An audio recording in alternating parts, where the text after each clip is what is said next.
हे महाराष्ट्र पब्लिक नवीन ब्लॉगमध्ये स्वागत आहे आपलं. मग आज काय सकाळ सकाळ पेट्रोल वगैरे भरून जातोय कॉलेजला आणि बघू शकता गर्दी सकाळ सकाळची इथली पुण्यातली. मग काय आज कॉलेजमध्ये जायचंय, फॉर्म वगैरे भरायचा आहे, नंतर रिलेटिव्हच्या इकडे सामान वगैरे आणायचं आहे मला माझ्या रूमसाठी. आणि रूम पण लवकर बदलणार आहे मी 1-2 ब्लॉग नंतर, कारण बघूया काय होते. रूम मला आवडणं गेली तिथली तर. मग काय ज्ञानेश्वर आणि मी जातोय डायरेक्ट वडकी साईडला. मग आम्ही शोधतोय गाडी. मग माझी गाडी घेतली नाही कारण एक पोतं पण होतं सोबत, त्यामुळे आम्ही घेतली गाडी दुसऱ्याची. स्कूटी घेतली, मग भाऊची गाडी घेतली. म्हटलं थोडं पेट्रोल पण टाकावं लागेल. मग डायरेक्ट आम्ही पोहोचलो काळे फार्म, तुम्हाला माहिती असेल इकडं. आणि इकडं पूर्ण डोंगर साईड आहे आणि बघू शकता पुणे कसं दिसतं तुम्हाला, नक्की कमेंटमध्ये सांगा. मग आम्ही अराउंड 10 किलोमीटर पोहोचल्यानंतर थोडंफार म्हणलं व्हेज खावा आज.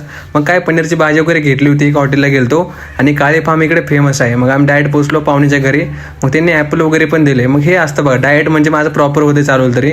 मग बघा मला काय म्हणलं स्कूटीचा फायदा झाला का नाही माझा आणून. आणि हे आमचे रिलेटिव्ह आहेत पाहुणे वगैरे. मग आम्ही डायरेक्ट सामान वगैरे रूमला शिफ्ट केलं माझ्या. आणि ज्ञानेश्वरला सोडायला कॉयला खास ज्ञानेश्वरनं मदत केली, त्यासाठी धन्यवाद ज्ञानेश्वरचा.